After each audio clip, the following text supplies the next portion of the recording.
Assalamualaikum warahmatullahi wabarakatuh. Alhamdulillahi rabbil alamin. Wassalatu wassalamu ala asyrafil anbiya'i wal mursalin wa ala alihi wa sahbihi ajma'in. Subhanaka la ilma lana illa ma 'allamtana innaka antal alimul hakim. Wa la hawla wa la quwwata illa billahil aliyyil azim. Rabbi ishrah li sadri wa yassir li amri wahlul 'uqdatam min lisani yafqahu qawli. Allahumma 'allimni ma jahiltu wa dzakkirni ma nasitu, amma ba'd. Yang dikasihi tuan-tuan imam, tuan-tuan bilal, tuan-tuan siap, pengurusi surau, ahli jawatan kuasa surau, para alim ulama, tuan-tuan guru, para asatizah, muslimin, muslimat, hadirin hadirat yang kasihi Allah sekalian. Alhamdulillah, syukur kita kepada Allah Subhanahu wa taala. Allah memberikan keizinan kepada kita untuk kita sama-sama hadir solat maghrib berjemaah.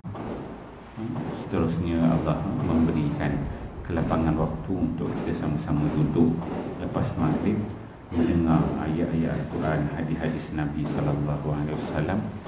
Moga-moga dengan demikian Allah menurunkan rahmat kepada kita semua. Rahmat turun, bumi meletup-letup betul-betul juga. Okay, Alhamdulillah. Itulah masyarakat majmuk, suasana kita beginilah. Kuliah pun bunyi-bunyi macam tu kan. Kita meraihkan kepelbagaian itu. Moga-moga kita semua berada dalam keadaan yang baik, diberkati oleh Allah Subhanahu Wa Taala. Jadi pada malam ni kita dah mula nak masuk bulan-bulan Rejab, salah satu bulan yang mana ada pelbagai kelebihannya. Rejab ni disebut sebagai salah satu bulan-bulan haram. Zulkaidah, Zulhijjah, Muharram, tiga tu bulan tu mutawaliyat, maksudnya dia berturutan. Zulkaidah, Zulhijjah dengan Muharram, tiga bulan tu bulan haram. Kemudian bulan Rejab dia tercampak jauh, jadi salah satu daripada bulan-bulan yang haram, yang bulan yang dimuliakan. Kalau Arab jahiliyah dulu, pada zaman Nabi Allah Ibrahim alaihi salam, bila masuk bulan Rejab ni, di bulan yang diharamkan untuk melakukan peperangan. Dia orang tak berperang pada bulan Rejab, 4 bulan. Salah satu di bulan Rejab. Dan bulan Rejab ni lah bulan di mana berlakunya kisah Isra' dan Mi'raj Nabi sallallahu alaihi wasallam. Peperangan Tabuk pun berlaku pada bulan Rejab. Hijrah para sahabat ke Habsyah yang pertama ke Utopia pun berlaku pada bulan Rejab. Adalah beberapa banyak kisah juga yang berlaku dalam bulan Rejab, dan bulan yang ada kelebihan padanya. Syahrullah, dia kata bulan Allah, bulan Rejab, yang mana para ulama bila masuk bulan Rejab ni mereka akan memperbanyakkan ibadah. Kalau kita sebut, kalau bahasa kita bulan-bulan Melayu, orang kata bulan 7 bulan apa? Bulan 7 kalau kita tahu Julai kan, automatik kita sebut. Bulan 11 apa? November kan. Bulan 2 bulan apa? Februari. Kalau Rejab bulan berapa? Lambat sikit kan. Lambat sikit, kena kira daripada Muharram, Safar, Rabiul Awal, Rabiul Tsani, ni Rejab, bulan ni ke-7 kan. Lambat itulah kita dengan bulan-bulan hijrah tu, sebab kita tak guna sangat, jadi lambat sikit lah. Jadi kita dengan ulama Islam tu slow sikit lah penggunaan dia, kena bagi lagi. Bukan apa, suasana kita memang kita guna bulan Masihi. Tapi kalau kita duduk sebelah negara sebelah Arab sana, dia memang biasa dia gunakan bulan-bulan Islam ni, jadi tak pelik lah. Cuma kita nak lambat sikit kena kira bulan Rejab. Jadi moga-moga bila masuk bulan Rejab ni ibadah kita pun semakin mantap, insya-Allah. InsyaAllah pada malam ni kita sambung pengajian kita menggunakan kitab Di Balik Tabir Kematian. karya seorang ulama yang agung, Al-Imam Al-Ghazali. Dia menceritakan tentang sakaratul maut, siksa kubur, huru hara kiamat, padang mahsyar, surga neraka dan luas neraka rahmatullah subhanahu wa ta'ala. Rasa macam raya pula kan. Itulah Chinese New Year kan. Malam raya kan, tak apa. Biarkan dia punya.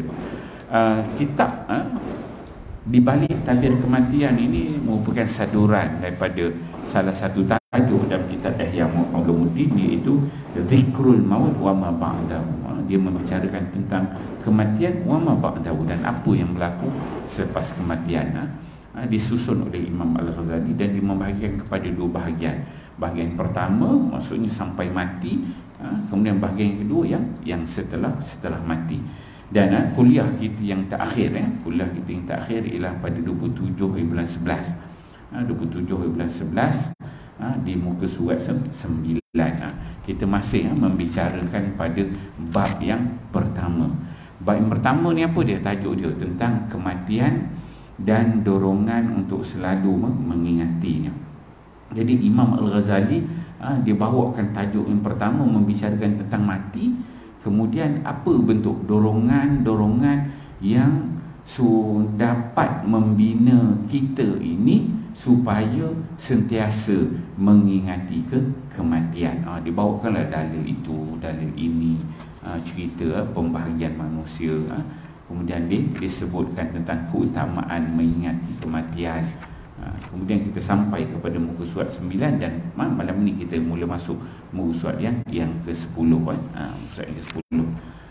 Okey, kita ambil yang atas tu dia.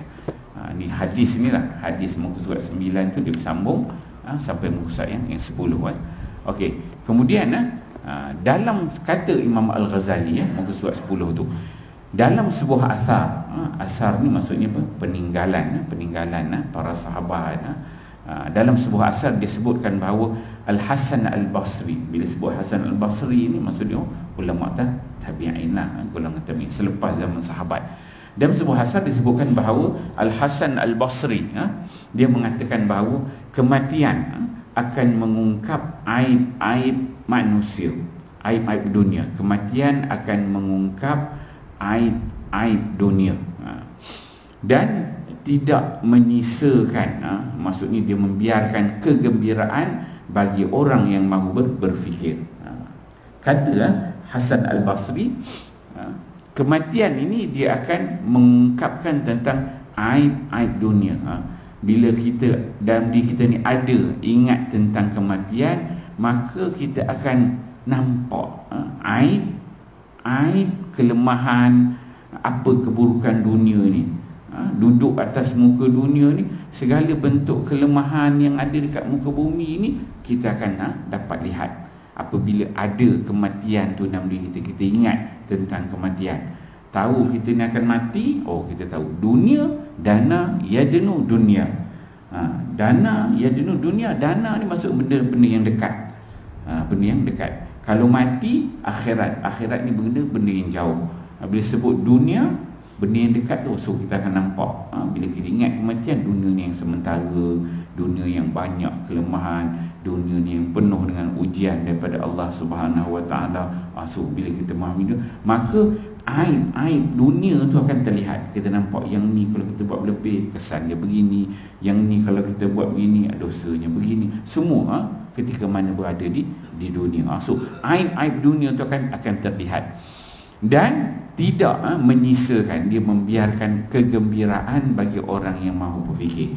Kita lah, bila kita berfikir tentang kematian, kita nampak keaiban dunia, maka kegembiraan tidak dibiarkan, kegembiraan bagi orang yang mahu berfikir. Bagi kita yang berfikir tentang kematian, tentang keaiban dunia, maka kita akan nampak itu merupakan satu bentuk kelemahan yang perlu kita berhati-hati, yang perlu kita berjaga-jaga.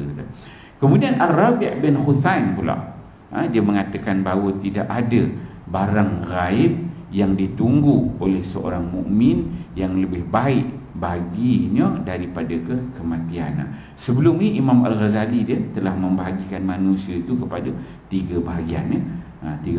Yang pertama ialah golongan yang lalai, yang kedua golongan yang nak bertaubat, Dan golongan yang ketiga disebut sebagai golongan al-arifin. Itu kita dah huraikan pada kuliah-kuliah kita yang lalu. So bagi golongan kita ni lah, kita ni kalau dah datang ke masjid, ke surau ni, kita bukanlah golongan yang lalai. Maksudnya kita ni golongan yang nak memperbaiki diri, nak jadi lebih baik. Dan kita ni merupakan golongan yang nak buat preparation, persediaan bekalan yang terbaik untuk bertemu dengan Allah Subhanahu Wa Taala. Itulah kita golongan yang kedua. Taklah kita ni sampai kepada golongan al-arifin, yang dah mengharap-harapkan sangat ke kematian. Itu level tinggi lah. Kita ni level orang biasa-biasa je. Itu yang pertengahan. Jadi di sini Ar-Rabi' bin Husain dia mengatakan bahawa tidak ada barang ghaib yang ditunggu oleh seorang mukmin yang lebih baik baginya daripada kematian. Tidak ada barang ghaib. Jadi benda mati ni kita tak nampak. Kehidupan setelah mati itu kita tak nampak. Hanya kita dapat berita daripada Nabi sallallahu alaihi wasallam melalui perantaraan Jibril. Allah khabarkan, Allah Taala ceritakan kepada Nabi, Nabi ceritakan kepada kita. Tak pernah rasa, tak pernah nampak, tak pernah duduk suasana orang yang mati. Alam barzah tu bagaimana, alam syurga tu bagaimana, alam akhirat tu kita tak pernah lalu. Tetapi Ar-Rabi' bin Husain dia mengatakan tidak ada barang yang gaib. Ini benda-benda gaib lah tentang keakhirat, tentang kematian yang ditunggu oleh seorang mukmin. Kalau kita ni golongan yang orang yang betul-betul beriman, maka yang lebih baik baginya daripada kematian. Maksudnya akhirat itu yang ditunggu-tunggu. Yang ditunggu-tunggu bagi orang mana? Orang yang beriman. Maksudnya kalau kita ni betul beriman kepada Allah Subhanahu Wa Taala, yakin dengan keimanan kita, dengan rukun-rukun iman, kita percaya dengan hari akhirat, dengan qada qadar Allah, percaya kepada kitab, percaya kepada malaikat. Benda percaya ni benda dalam hati, benda yang tak nampak. Sebut dengan mulut boleh. Percaya kepada Allah, percaya kepada malaikat, percaya kepada Rasul, percaya kepada hari akhirat, percaya kepada qada dan qadar. Semua benda ni, rukun iman ni, benda yang tak nampak. Dia perlu kita believe, percaya dalam hati, tak nampak. Once bila disebutkan oleh Ar-Rabi' ni, bila kita ni betul jadi seorang yang betul-betul beriman, maksudnya kita yakin kita ni akan mati. Kita yakin kita ni akan dihisab. Kita yakin juga adanya syurga dan juga adanya neraka Allah Subhanahu Wa Taala. Kita yakin ada qada dan qadar Allah Subhanahu Wa Taala. Ada sesuatu yang Allah telah tentukan untuk kita. Rezeki kita dekat dunia ni kita dah tahu dah. Ada di sisi Allah Subhanahu Wa Taala. Kita yakin bahawa rezeki kita banyak begini dah ada dah. Di sisi Allah. Allah Ta'ala dah tulis dah qada dan qadar kita. Banyak mana kita nak dapat duit. Contohnya QA kita ni okey. Yang ni Allah Ta'ala kata duit, rezeki ni macam-macam jenis. Contohnya kita kata rezeki duit. Rezeki duit ni Allah Ta'ala dah tulis dah. Untuk A ni katakan Abu ni rezeki duit dia memang 10 juta. 10 juta lah, tak lebih tak kurang. Selagi mana tak sampai 10 juta dia ni takkan mati. Dan bila sampai 10 juta memang takkan bertambah 1 sen pun. Itu rezeki duit. Okay, tuan-tuan, ada mungkin rezeki Allah Ta'ala bagikan rezeki pasangan hidup, isteri ke. Ni Allah Ta'ala dah bagi rezeki dia 4. Contoh je lah kan, kalau berani kan 4. Tapi dah ada sisi Allah Ta'ala dah tulis rezeki dia ni, isteri dia memang 4. Maka selagi mana dia tak kahwin 4, memang tak mau mati. Kena perhabis dulu. Sebab benda tu dah ada di sisi Allah Subhanahu Wa Ta'ala. Itu wa indahu mafatihul ghaib la ya'lamuha illahu wa ya'lamu fil barri wal bahri wa ma tasqutu min waraqatin illa ya'lamuha. Disebut, Allah Ta'ala sebut tak ada satu daun pun yang jatuh daripada pokok. Kita ni manusia kan, kita fikir makhluk Allah yang namanya pokok. Satu daun yang jatuh tu pun dah ada ditulis di sisi Allah Subhanahu Wa Taala rezeki dia. Bagaimana? Ini kan pula hidup kita. Jadi bila kita yakin ada keimanan dalam diri kita, maka di dunia ini apa kesan dia? Kita tidaklah terlalu mengejar-ngejar dunia sangat. Bukan tak nak, Maksudnya kita teruskan kehidupan, kita buat benda yang baik, kita kejar sebagaimana yang Allah suruh, dan benda-benda yang buruk tu kita tak buat, dosa tu kita tak buat. Sebab kita tahu buat apa kita buat dosa, buat apa kita tipu orang, buat apa kita rompak, buat apa kita buat maksiat. Sebab rezeki kita, takdir kita dah ada di sisi Allah. Kalau katakan tadi duit kita dapat 10 juta, macam mana pun kita akan dapat duit 10 juta tu. Jadi kita tak perlu nak merompak. Kalau kita merompak, dapat juga. Tapi dalam 10 juta tu yang kita dapat nanti, duit tu namanya duit rompakan. Contoh Allah Ta'ala kata rezeki kita dari sudut duit 10 juta, maka macam mana pun sebelum mati mesti kita dapat 10 juta. Tapi kalau 10 juta itu cara nak dapat bagaimana, yang tu atas kita. Allah Ta'ala beri kita peluang untuk kita pilih dapatkan 10 juta tu dengan cara macam mana. Kalau kita nak jadi jahat, maka kita merompak bank ni 2 juta, 5 bank 10 juta dapat. Tapi 10 juta juga kita dapat, tapi duit tu duit rompakan, tempat di neraka. Satu. Ataupun kita tak merompak, kita buat, kita tahu rezeki kita dah ditentukan, kita buat amalan, buat kerja, buka syarikat, buka projek itu, bisnes tu bisnes, maka kita akan dapat juga 10 juta dengan titik usaha kita yang baik. Tak perlu tipu orang, tak perlu buat jahat, tak perlu pusing sana pusing ni, tapi nilai itu confirm Allah Subhanahu Wa Taala beri kan pada dia. Yang ni kita kena faham. Itu ni katakan keimanan. Bila kita yakin dengan takdir, qada dan qadar Allah tu, benda tu takkan berubah, maka hidup kita pun tenang. Satu, itu rezeki yang kita dapat. Kemudian mungkin juga berlaku kita ni diuji oleh Allah Subhanahu Wa Taala. Rezeki yang dah ada pada kita, tapi Allah tarik dengan cara, dengan macam-macam cara, dengan malapetaka, dengan kesusahan, dengan musibah yang timpa kita. Allah tarik. Itu bukan rezeki kita. So kita kena faham konsep rezeki yang Allah berikan pada kita. Bila kita faham konsep tu, relax, kita tenang. Dapat, alhamdulillah. Tak dapat pun alhamdulillah, syukur dengan nikmat Allah Subhanahu Wa Taala. Okey, so jadi bagi yang disebut oleh Ar-Rabi' Muhsan ini, tidak ada barang gaib yang ditunggu oleh seorang mukmin yang lebih baik baginya daripada kematian. Jadi bila datang kematian tu benda yang ditunggu-tunggu. Bila dia memahami syarat dia tadi betul-betul berimanlah. Jadi benda gaib yang ditunggu ialah kematian. Ini level tinggi sikitlah. Kalau kita sebutkan, Imam Ghazali katakan golongan yang bertaubat yang kedua, ini nak masuk pada golongan yang al-arifin, yang arif billah. Dia dah cukup keyakinan dah tinggi, maka mati tu dia merasakan sesuatu yang ditunggu-tunggu. Okey. Kemudian kata Imam Ghazali, seorang bijak berkirim, bila bijak ni hukama lah kalau dia terjemah ni, kalau kita Arab dia dikatakan sebagai hukama. Seorang bijak berkirim surat kepada seorang temannya. Dia kata, wahai temanku, waspadalah terhadap kematian di dunia ini sebelum kamu pergi ke suatu negeri di mana kamu sangat menginginkan kematian, namun keinginanmu itu tidak akan terpenuhi.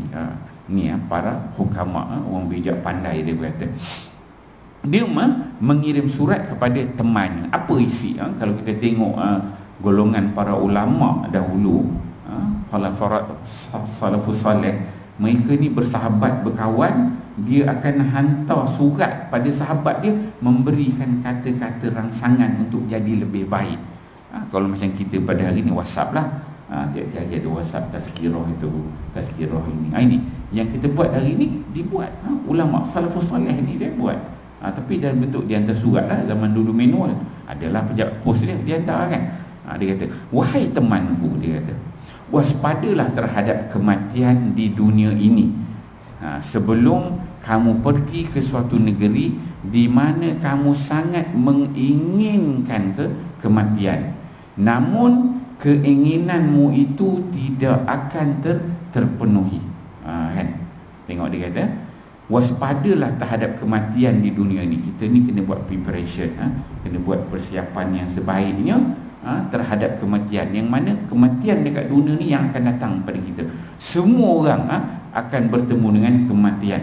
Kullu nafsin za'iqatul maut. Tak ada di antara kita ni yang boleh terlepas daripada kematian. Para nabi yang hebat pun, wali-wali Allah, semua akan bertemu dengan kematian. Maka dia kata, wahai sahabatku, waspada, berhati-hati dengan kematian di dunia ini. Kenapa dia kata? Sebelum kamu pergi ke suatu negeri, bila kita dah mati, kita akan pergi ke negeri sebelah sana, alam barzah, alam akhirat, kan? Sebelum kamu pergi ke suatu negeri di mana kamu sangat menginginkan kematian, namun keinginanmu itu tidak akan terpenuhi. Kita nak kan kepada kematian, namun dia kata keinginanmu itu tidak akan terpenuhi. Benda-benda amalan kita yang di dunia ini tak cukup untuk cover kita di akhirat. Macam-macam yang kita buat, yang kononnya kita nakkan kepada kematian, tapi sebenarnya bila kita bertemu dengan kematian, amalan kita itu tetap tak cukup. Banyak mana kita buat pun masih kurang lagi. Ada dalam satu riwayat disebutkan bahawa suasana di akhirat itu, kehidupan akhirat seperti seorang yang berada di dunia ni, yang pada waktu malam dia mengutip batu-batu masukkan dalam karung.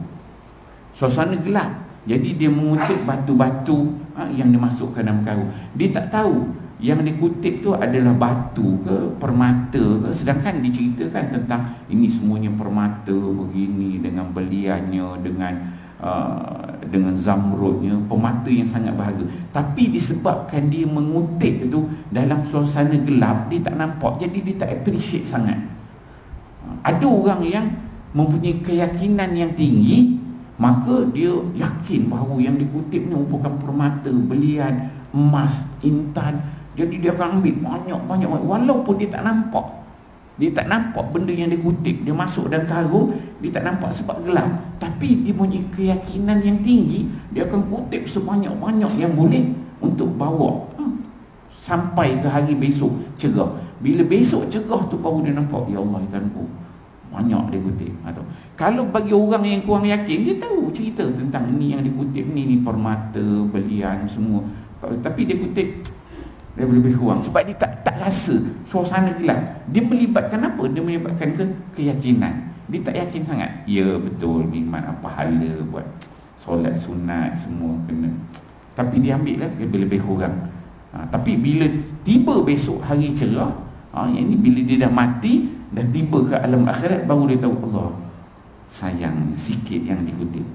Sedangkan masa dia nak kutip karung tu, dia boleh isi macam-macam benda, permata, belian. Itulah suasana perumpamaan kita duduk dekat dunia ni. Itu dah riwayat disebutkan begitu. Cuma siapa yang mempunyai keyakinan yang kuat, yakin dalam diri tu bahawa hidup ni sementara, akhirat bekal kena buat banyak-banyak, maka kita akan prepare, buat amalan banyak, buat. So keyakinan itu. Bagi orang lain bukan tak yakin agama, berislam juga, beriman juga, tapi keyakinan dia berada pada level yang rendah, jadi dia buat pula lebih-lebih kurang. So subjektif keyakinan itu. Jadi kalau kita rasakan kita ni jenis yang payah nak ibadah, payah nak buat benda baik, kita kena doa dengan Allah Subhanahu Wa Taala.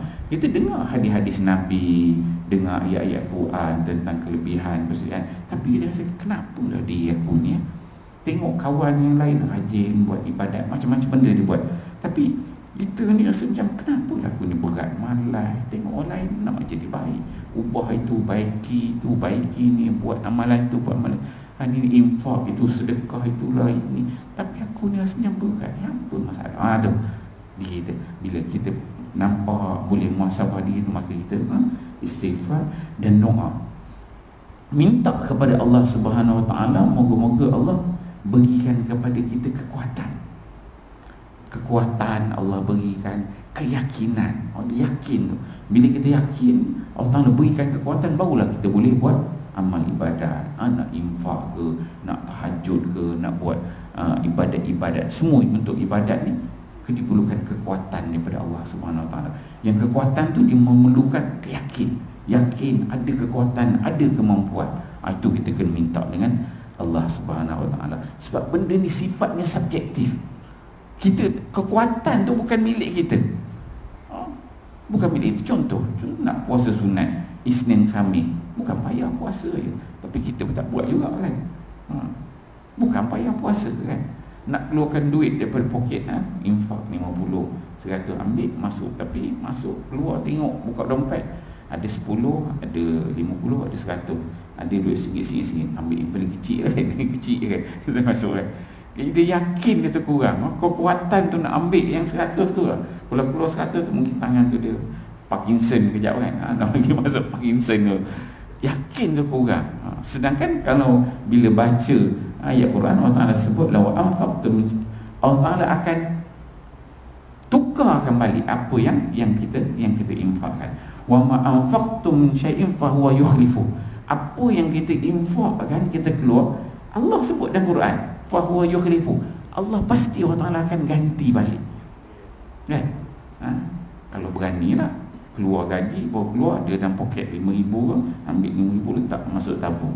Kalau berani kan, ada keyakinan kan. Tapi Allah janji, Allah Ta'ala kan fahuwa yukhlifu, Allah Ta'ala akan ganti. Cuma Allah Ta'ala ganti tu dia bentuk macam mana, adalah pendekatan yang Allah buat. Cuma kita keyakinan kita tu kurang. Kalau kita dengar cerita orang yang berjaya kan, orang yang banyak infak, mereka ni akan cerita benda-benda yang tak disangka-sangka, benda yang ajaib. Itu sebut wa may yattaqillah yaj'al lahu makhraja. Yakin dengan takwa tu Allah Taala berikan jalan keluar, dan Allah Taala berikan min haitsu la yahtasib. Ada je jalan-jalan rezeki yang Allah berikan, Allah Taala kan gantikan. Itulah kita nak bina keyakinan tu bukan satu benda yang senang. Cakap boleh, saya pun cakap je lah, cerita walaupun nama ustaz duduk kat depan ni, cakap okey lah, macam best dia bunyi, macam yakin ni. Sebenarnya tak yakin sangat pun. Bila fikir tu orang fikir dah cerita, dah cakap ni, tapi kita pun tak buat sangat. Nak bina keyakinan tu, so kita doa sama-sama lah, kita minta dengan Allah SWT berikan kita kekuatan bersama. Okey, kata pengarang, ketika mendengar kematian disebut-sebut di hadapan Ibnu Sirin, seluruh anggota tubuhnya terasa lumpuh. Ini disebutkan pula ketika mendengar kematian disebut-sebut di depan Ibnu Sirin. Ibnu Sirin ni kalau tuan-tuan buka kitab berkaitan dengan tafsir mimpi, kalau tafsir mimpi dia glamour lah nama Ibnu Sirin. Ibnu Sirin seorang ulama yang dia ada satu kitab tafsir namanya tafsir mimpi. Hebat seorang ulama. So banyaklah dia mentafsirkan mimpi. Jadi dia ni seorang ulama juga, seorang yang sifatnya cukup tawaduk, rendah diri, dan selalu mengingat kematian. Jadi ketika mendengar kematian disebut-sebut di depan Ibnu Sirin ini, seluruh anggotanya tubuhnya menjadi lumpuh. Bukan lumpuh betul, maksudnya seolah-olah lumpuh dengar kematian tu. Ini para salafus salih. Beza dengan kita dengar kematian, Allah cerita buat mati lagi boring, itulah cerita buat mati lah, tajuk lain lah kan, cerita buat mati je lah, lemah dia kan. Berbeza dengan kita. Okey. Kemudian hampir setiap malam, kata Imam Ghazali, hampir setiap malam Umar bin Abdul Aziz berkumpul dengan para ulama fikih. Mereka biasanya saling mengingatkan tentang kematian, hari kiamat dan akhirat. Lalu mereka menangis bersama seakan-akan sedang menghadapi jenazah. Ini kelebihan yang ada pada Umar bin Abdul Aziz. Siapa dia Umar bin Abdul Aziz? Para ulama dia kata kali kita ni ada empat khalifah yang besar. Abu Bakar, Umar, Osman, Ali. 4 lah khalifah yang besar. Dan kalau ada yang kelima, tu ulama, maka yang paling layak, yang mempunyai ciri-ciri khalifah tu ialah Umar bin Abdul Aziz. Umar bin Aziz ini dia cicit kepada Sayyidina Umar Al-Khattab. Dia punya susu galuh lah, cicit. Jadi dia ni pilih naik tu jadi pemimpin. Dan apa yang dia buat bila dia jadi khalifah pada ketika itu, dia ni pada hampir setiap malam, ini amalan seorang khalifah. Orang kata kita zaman kita ni PM lah, Perdana Menteri. Amalan Perdana Menteri zaman Umar bin Abdul Aziz, dia khalifah, dia kuasa dekat dekat tangan dia keseluruhannya, kuasa dekat dia, macam-macam dia boleh buat sebagai PM ya. Jadi Umar bin Abdul Aziz ini amalan dia kata hampir setiap malam dia akan berkumpul dengan ulama-ulama fikih, ulama-ulama yang alim bab-bab hukum ni. Apa yang dia buat amalan dia? Mereka biasanya saling mengingati tentang kematian. Yang pertama, apa yang dibuat oleh ulama ialah ingat tentang kematian. Sesuk kerja tu kerja office hour semualah, amalan-amalan sudut pentadbiran, pengurusan dia buat. Tetapi bila habis masuk malam lepas Isya kan, dia buat halaqah berkumpul dengan para ulama. Buat apa duduk tu? Untuk mengingat tentang kematian. Satu. Kedua, bincang pula tentang hari kiamat. Ini nak melahirkan dalam diri tu sifat ingat tentang kematian. Lepas tu ingat tentang hari kebangkitan, hari kiamat. Yang kedua, kemudian ingat tentang hari akhirat, yang akhirnya nak balik ke mana, masuk syurga ke masuk neraka. Ini amalan dia. Lalu kata Imam Al-Ghazali, lalu mereka menangis bersama-sama bila cerita dengan para ulama, dua buah halaqah cerita, minta ulama ni cerita tentang akhirat, ulama ni cerita tentang kematian, yang ni cerita pula tentang hari kiamat, bagaimana azab, seksanya. Jadi bila dia dengar suasana begitu, Umar bin Aziz dia pun menangis. Bukan setakat dia menangis, dengan ulama-ulama tu pun dia menangis sekali. Seolah-olah dia katakan mereka ni sedang menghadapi jenazah. Mana kita nak jadi pemimpin sekarang ni macam itu akhlak sifatnya. So kita nak jadi pemimpin yang boleh macam ini, cara dia berfikir ingat kepada akhirat.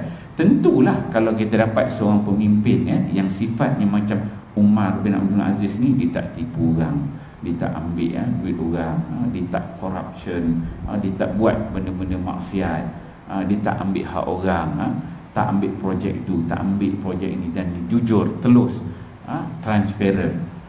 Disebut saat ni tata kelolanya bagus kan, tadbir urusnya bagus kan. So perlu jadi inspirasi, bukan setakat benda-benda dunia jadi urus, tapi amalannya dengan akhirat tu sentiasa subur Okey. Kemudian kata Imam Al-Ghazali, Ibrahim At-Taimi berkata, ada dua hal yang memutuskan aku dari kesenangan duniawi, iaitu ketika sedang mengingat kematian dan ketika sedang berdiri di hadapan Allah Subhanahu Wa Taala. Ni juga seorang ulama sufi, dia mengatakan dua hal yang memutuskan aku dari kesenangan duniawi. Apa dia? Dua yang memutuskan kesenangan. Seronok dunia ni terputus dengan dua keadaan. Dia kata ketika sedang mengingati kematian. Bila ingat tentang kematian, kata Ibrahim Taimi, habislah dunia kesenangan tu rasa terputus. Dan juga ketika sedang berdiri di hadapan Allah Subhanahu Wa Taala, ketika dia salat. Dua hal yang terputus kesenangan duniawi. Kalau kita ada macam tu, kita ni cerita tentang kematian ni, dengar ni rasa macam biasa je, rasa macam tak ada perasaan ni kan, relax, okey je dengar. Akhirat ni kita dengar, dia tak jatuh ke hati kan, dia tak jatuh ke hati betul. Dia dengar setakat surface gitu je, dengar je balik. Masuk telinga kanan dengar, kita sekira mati, okey, buat preparation, buat amal ibadat. Masuk telinga kanan, betul keluar telinga kiri balik, okey kan. Tak ada feel itu, kurang lah kita lah kan. Dengar gitu, okey. Sebab tu rasa macam cerita tempat kematian ni macam tak berapa best kan. Masuk dengar ni lebih kurang gitu kan. Berbeza ni kan. Kalau kita tengok ulama-ulama bila sebut tentang kematian tu, dia rasa jatuh ke hati dia. Begitu juga ketika mana dia sedang melakukan ibadat, sedang salat, berdiri di depan Allah Subhanahu Wa Taala, maka benda-benda ini dia memutuskan tentang kesenangan duniawi ringan. Okey. Kemudian Imam Ghazali dibawa pula kata Ka'ab mengatakan, barang siapa yang sudah mengenali kematian, ia akan memandang remeh semua cubaan dunia. Ni kalau kita nak sampai level inilah yang Ka'ab sebut ini, dia kata siapa yang dah mengenali kematian, dah kenal tentang mati, faham tentang kematian, susu galur, bagaimana berlaku kematian, apa preparation yang ada, apa ujian-ujian tentang kematian, susahnya tentang kematian, maka kata ia akan memandang remeh semua cubaan dunia. Jadi dah faham tentang, kenal tentang mati. Dunia ni semua yang Allah Ta'ala uji kita duduk dekat dunia ni, kita rasa semuanya benda yang mudah, bukan benda yang berat. Tapi syaratnya kena kenal lah kematian tu. Bila kita kenal, tapi problem kita ni tak berapa nak kenal kan. Kenal jadi tak kenal kan. Tapi kalau kita kenal, faham tentang kematian tu betul, sebab bila sebut kematian bukan mati tu aja, tapi dia akan berlaku selepas proses kematian tu apa, hisabnya, dunianya, akhiratnya, syurga nerakanya, yang menyebabkan cubaan dunia ni dia kata oh sementara je, susah-susah pun kita akan ada kematian, ujian-ujian pun tak apa, Allah Ta'ala sediakan untuk kita di seberang sana kehidupan yang lebih baik. Okay. Kemudian pengarang dibawakan kata-kata Mutarrikh menuturkan, dalam tidur aku bermimpi seolah ada orang yang berseru di tengah-tengah masjid Basrah. Hati orang-orang yang bertakwa menjadi hancur kerana mengingat kematian. Demi Allah, anda akan selalu melihat mereka dalam keadaan nestafa. Dalam tidur ini golongan-golongan yang mereka ini, kalau zaman Nabi dulu dia ada macam Ahlus Suffah. Ahlus Suffah tu yang duduk belakang masjid Nabi, golongan orang miskin yang datang duduk kat masjid Nabi dan khidmat dengan Nabi, dengan belajar ilmunya, berkhidmat kepada Masjid Nabawi dan hidup dia tu sebagai orang miskin, khidmat dengan Nabi. Kalau ada makanan, ada rezeki, makanlah apa-apa yang ada. Kalau tak ada, belapa. Ahli Suffah zaman Nabi sallallahu alaihi wasallam, antaranya ahli Suffah ialah Abu Hurairah. Banyak meriwayatkan hadis, tapi dia ahli Suffah kemudian kalau zaman tabi'in, mereka ni ada yang jenis duduk dekat masjid, i'tikaf dekat masjid, buat amal-amal ibadat, duduk dekat masjid. Dia kata, dalam tidur aku bermimpi seolah ada orang yang berseru di tengah-tengah masjid Basrah. Apa seruan dia? Kata, hati orang-orang yang bertakwa menjadi hancur kerana mengingat kematian. Ini cerita para sufi lah, orang yang menjaga amal, menjaga ibadat dia kan. Jadi orang yang betul bertakwa. Bila sebut aja tentang kematian tu, hati orang yang bertakwa ni menjadi hancur kerana ingat kematian, takutkan tentang kematian. Demi Allah, anda akan selalu melihat mereka dalam keadaan nestafa. Jadi golongan orang ni para sufi lah ni, yang selalu mengingat kematian ni, tengok mereka ni dalam keadaan nestafa, selalu ingat kematian, takut dengan kematian, buat preparation, buat persediaan. So keadaan itu seperti orang yang keadaan nestafa, yang sedih, takut. Itu golongan orang yang bertakwa. Alright. Kemudian dibawakan kata-kata Abu Ash'as. Dia mengatakan bahawa kami biasa menemui Al-Hasan. Al-Hasan maksudnya Hasan Al-Basri.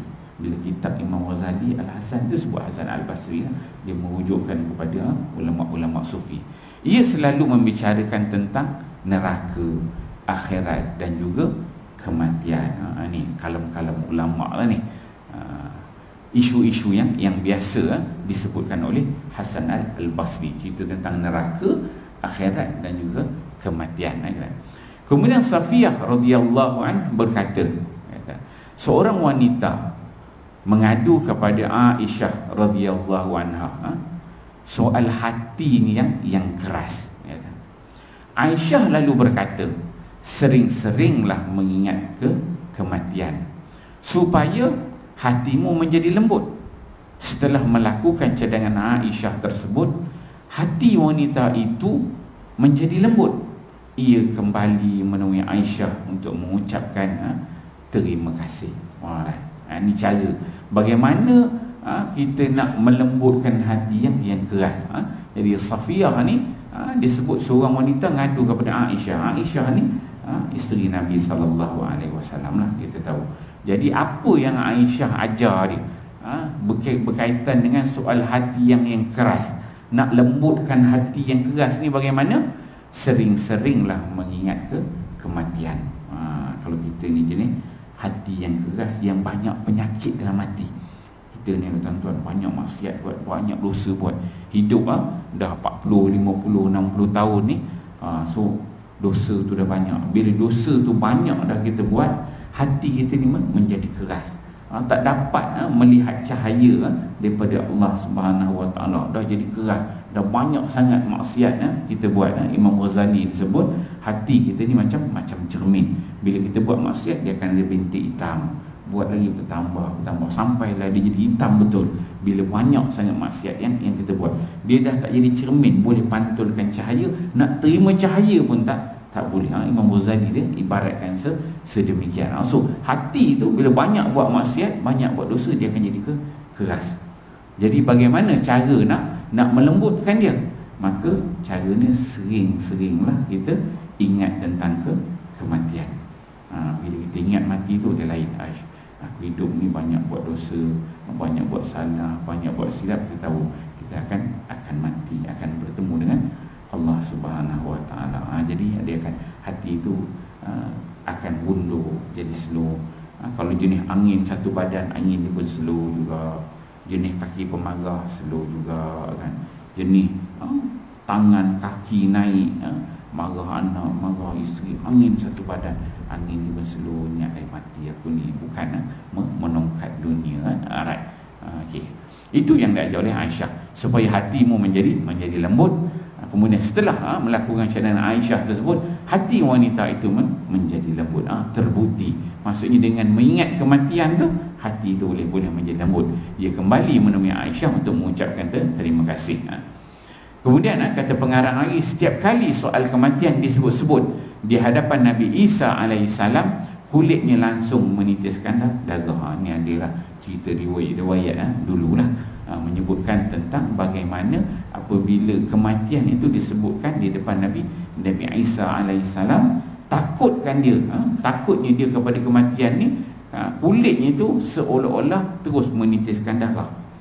Takut, kesan dia berdengar mati, takut tu boleh peringkat begitu. Kemudian ini disebutkan para nabi pula tu, Nabi Isa dia tersebut ni Nabi Daud alaihissalam. Nabi Daud alaihissalam selalu menangis, seolah-olah seluruh sendinya terasa tercabut setiap kali disinggung-singgung tentang kematian dan hari kebangkitan. Tetapi setiap kali disinggung-singgung tentang rahmat, keadaannya kembali seperti semula, baik balik.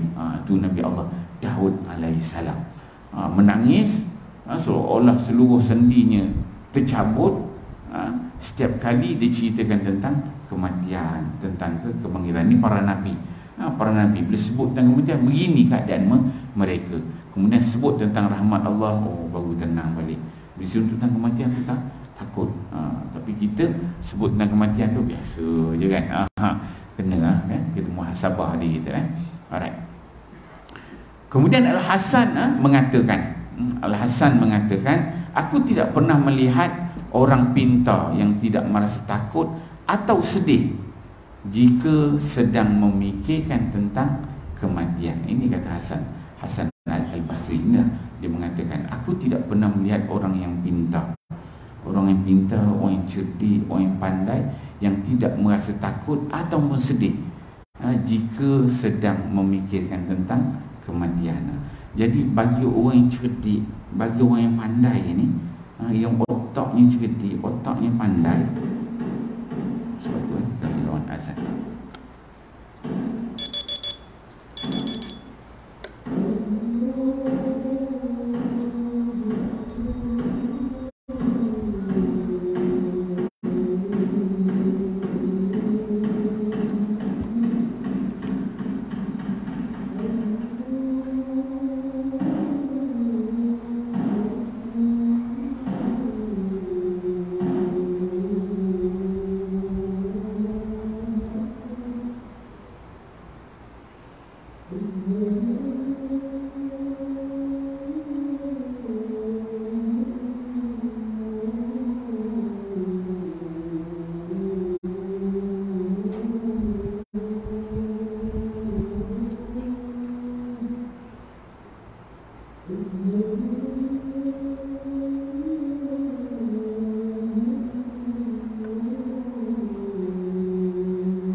Muslimin muslimat hadirin hadirat ni kasih sekalian ya. Kita habiskan ni perenggan ini ya.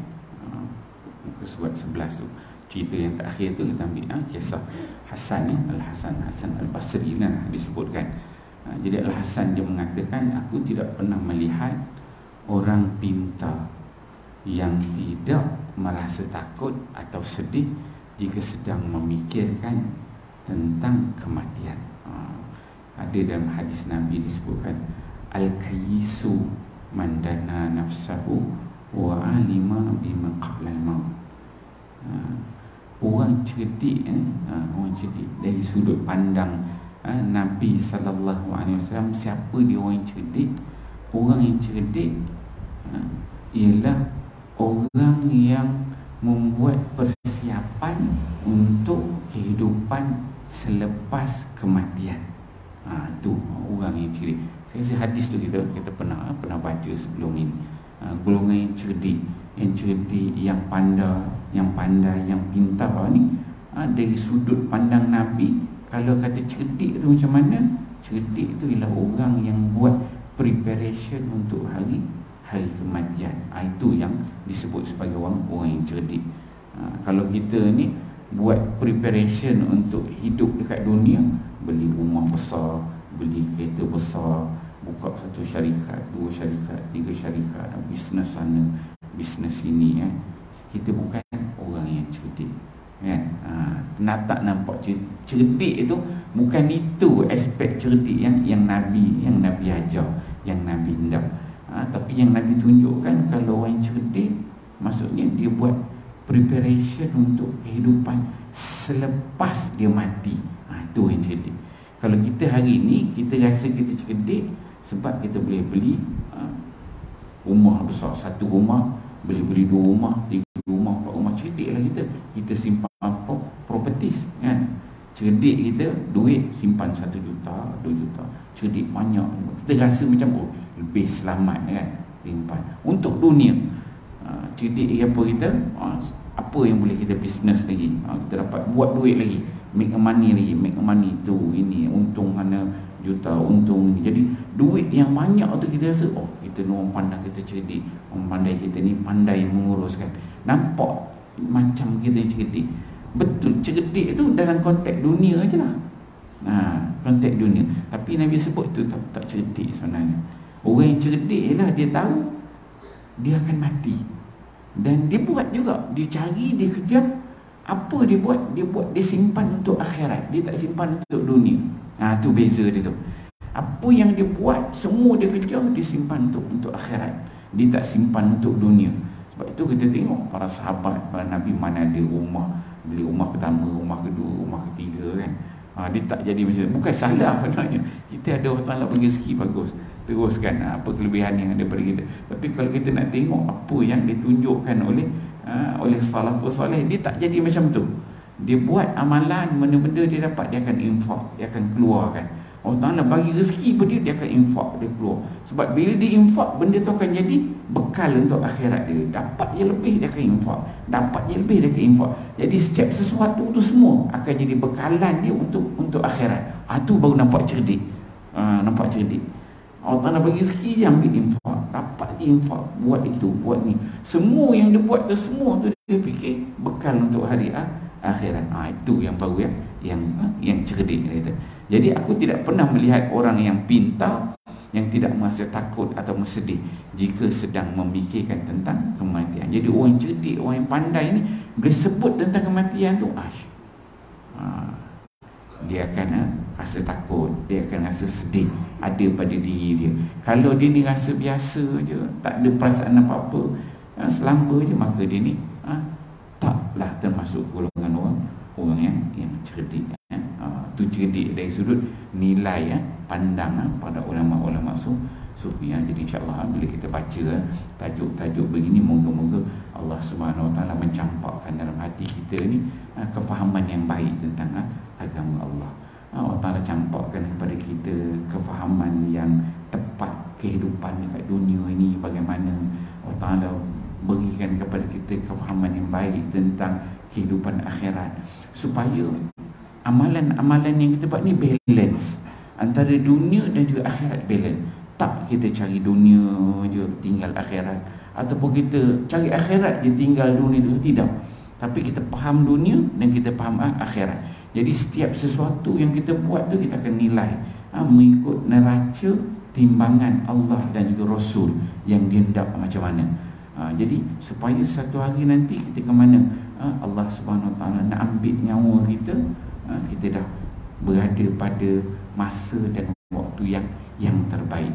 Radhiyallahu anhu wa radu'an. Allah redha nak bertemu dengan kita, kita pun nak bertemu dengan Allah tu dalam keadaan alhamdulillah, aku dah boleh buat yang terbaik. Moga-moga Allah terima amalan kita semua, insya-Allah. Saya rasa setakat dulu kita berhenti dekat muka surat 11 tu. Nanti kita masuk kisah Umar bin Abdul Aziz. A'udzubillahi minasyaitonir rajim. Bismillahirrahmanirrahim.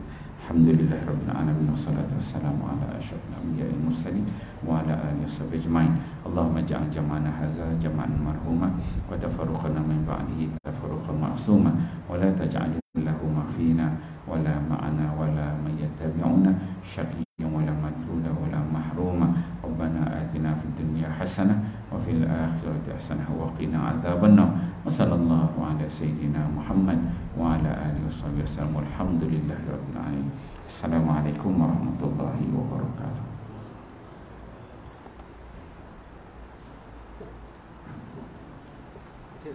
Terima kasih.